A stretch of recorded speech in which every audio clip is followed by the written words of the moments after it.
عشقم بین من و تو عقل منو برد عقل منو برد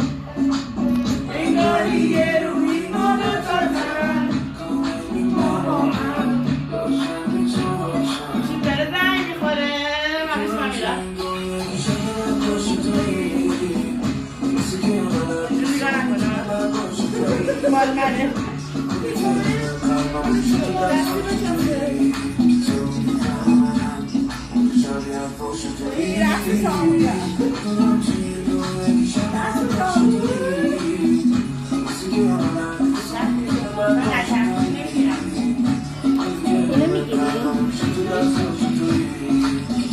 اومدم شیبا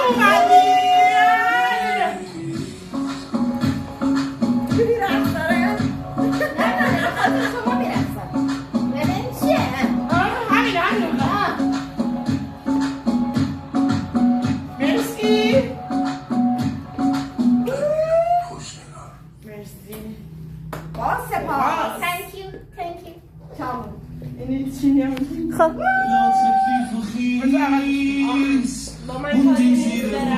کیک بخورید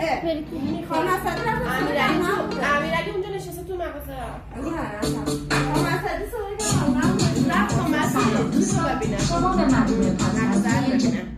شما پیش خانم اسدی هستین؟ من پرستار باید باشم آخه گفتی سر کار داره آقا همش کار یعنی نرم برم نیشه ام بود من رفتم برا کردم خوشگل تو برم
اوکی تو بمونن نمیخوام برم